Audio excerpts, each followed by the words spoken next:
अखिल भारतीय श्री वाल्मीकि नवयुवक संघ के पदाधिकारियों एवं कार्यकर्ताओं ने 22 सितंबर मंगलवार को मंडल अध्यक्ष सुरेंद्र कुमार दद्दा के नेतृत्व में कलेक्ट्रेट मुरादाबाद पहुंचकर दलित उत्पीड़न की घटनाओं के विरोध में तथा अपनी मांगों के समर्थन में जोरदार नारेबाजी की व प्रदर्शन किया तथा मुख्यमंत्री उत्तर प्रदेश को संबोधित 7 सूत्रीय ज्ञापन एडीएम प्रशासन को हस्तगत कराया।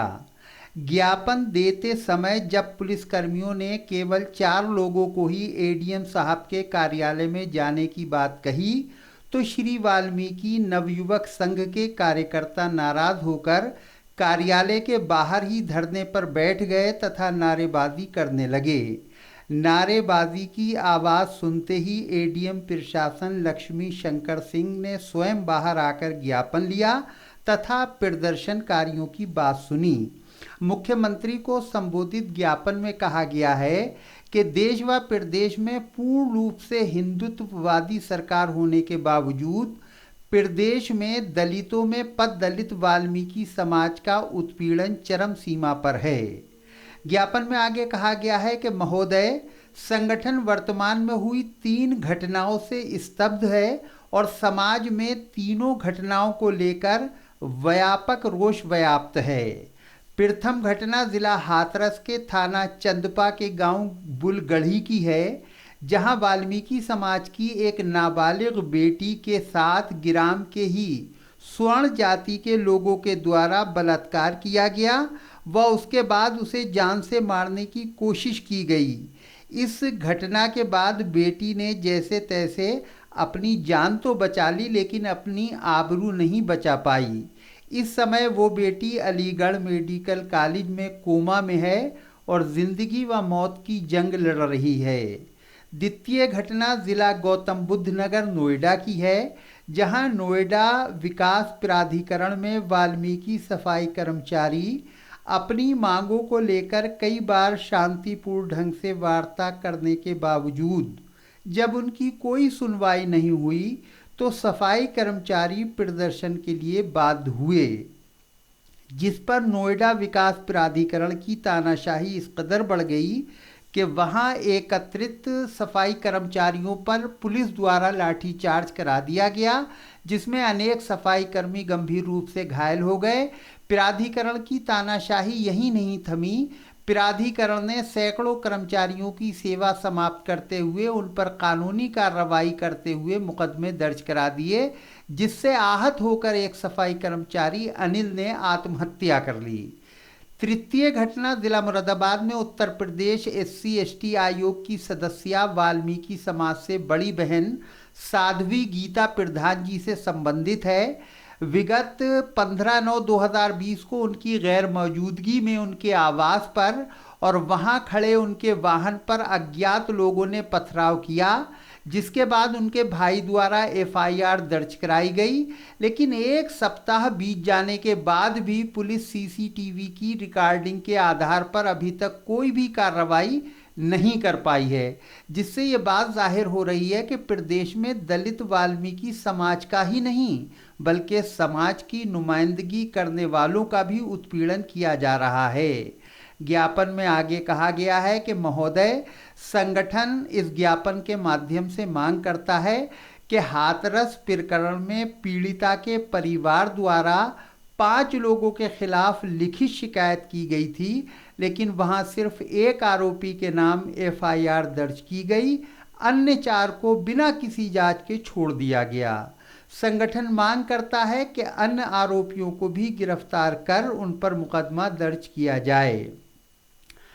पीड़िता व उसके परिवार की सुरक्षा को ध्यान में रखते हुए पीड़िता को अलीगढ़ मेडिकल कॉलेज से स्थानांतरित कर दिल्ली एम्स में भर्ती कराया जाए और प्रदेश सरकार द्वारा संपूर्ण उपचार कराया जाए। पीड़ित परिवार को 1 करोड़ रुपए का मुआवजा दिया जाए। नोएडा प्रकरण में नोएडा प्राधिकरण के द्वारा कर्मचारियों पर दर्ज कराए गए मुकदमे वापस लिए जाएं।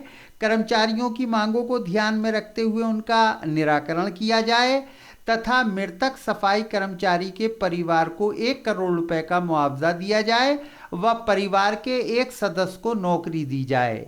ज्ञापन के अंत में कहा गया है कि साध्वी गीता प्रधान जी के आवास और वाहन पर पथराव करने वाले अज्ञात लोगों को जल्द से जल्द गिरफ्तार कर उन पर कार्रवाई की जाए। प्रदर्शन में मुख्य रूप से संगठन के मंडल अध्यक्ष सुरेंद्र कुमार दद्दा, जिला अध्यक्ष रोहित वाल्मीकि, महानगर अध्यक्ष महेंद्र सिंह तथा राहुल सेवक, सिद्धांत भारती, राजीव भारती, राम अवतार राणा, अनिल कुमार, विनोद, शुभम, शोभित, अंकित, रूपेश, दीपू, सुशील, मुन्ना, अशोक वाल्मीकि आदि शामिल रहे। इस विषय में जानकारी देते हुए मंडल अध्यक्ष सुरेंद्र कुमार दद्दा ने बताया, 3 प्रकरण हैं जिस पर मैं आपसे बात करना चाहूँगा। पहला प्रकरण तो सर नोएडा प्राधिकरण में हमारे सफाई कर्मचारी थे 1035, वो कुछ दिनों से सरकार से मांग कर रहे थे कि हमारी सैलरी बढ़ाई जाए। तो सरकार ने सर सैलरी ना बढ़ा करके उनको निकालने का नोटिस जारी कर दिया। इसमें ही हमारे एक अनिल वाल्मीकि थे सर, जिसकी आयु 35 वर्ष थी, उसके 6 छोटे छोटे बच्चे हैं सर। उसने नोटिस पढ़ा तो सर आदमी शक्ति में आ जाता है कि मैं परिवार का लालन पालन कैसे करूँगा, और उसने इसी शक्ति में आकर सर आत्महत्या कर ली। उधर सर हमारे सफाई कर्मचारियों पे सर पुलिस ने लाठीचार्ज करी। इसका हमारा समाज बहुत निंदा करता है, हमारा संगठन बहुत निंदा करता है। भविष्य में इस तरह की हरकत होंगी तो हमें सड़कों पर निकलना पड़ेगा सर। दूसरा प्रकरण सर हाथरस का जो हमारी बहन बेटी मनीषा थी, उसके साथ सर कुछ दबंगों ने बलात्कार किया और जीभ भी काट दी सर, उसकी हड्डी भी तोड़ दी। वो इस समय ज़िंदगी और मौत के बीच अस्पताल में लड़ रही है, आईसीयू में अलीगढ़। तो हम ये सरकार से अपील करते हैं कि दलितों पे इतने अत्याचार बढ़ गए हैं, ये अत्याचार बिल्कुल बंद करें, नहीं तो दलित जो है सड़कों पर उतर जाएगा, फिर सरकार को दिखा देगा उसकी औकात क्या है सरकार की। और तीसरा प्रकरण सर हमारी बहन गीता साध्वी थी, SC/ST आयोग की सदस्य सर, उनकी गाड़ी पे कुछ समय पहले पथराव किया था, वो लोग भी नहीं पकड़े गए हैं। बताइए सर, आप बताइए, सरकार में रहते हुए सुरक्षित नहीं लोग, तो आम आदमी का क्या इस समय हाल होगा। तो आप क्या मांग करना चाहते हैं? सर हम चाहते हैं तो बिटिया को सर, उस बिटिया को कम से कम 1 करोड़ तो मुआवजा दिया जाए सर, और जो लोग बचे हैं एक गिरफ्तार करा, उसमें 4 लोगों की तुरंत गिरफ्तारी की जाए और उस बिटिया को एम्स में तुरंत एडमिट कराया जाए सर जी। और हमारे संगठन ने भी प्रकरण में क्या मांग है आपकी सर?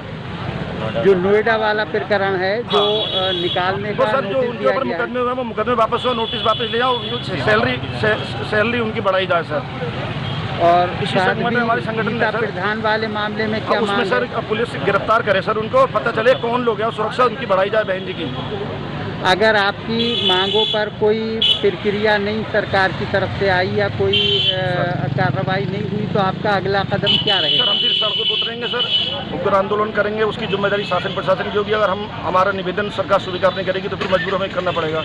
दूसरी बात कहना चाहूँगा सर, हमारे संगठन ने नरेश संघ ने रमा देवी जो मनीषा की माँ है उसको 5,000 रुपये की आर्थिक मदद की है, और मैं बालिका समाज के लोगों से अपील करूँगा कि कुछ न कुछ उसको मदद दें, वो हमारे परिवार के सदस्य हैं। किस तरह मदद करें? पैसों से मदद करें, खाते में सर उसको अकाउंट में उसके पैसे डाल देते हैं। हमने भी सर आज ये संगठन की ओर से 5,000 रुपये हम अभी डाल कर आए हैं अकाउंट में उसके बिटिया के।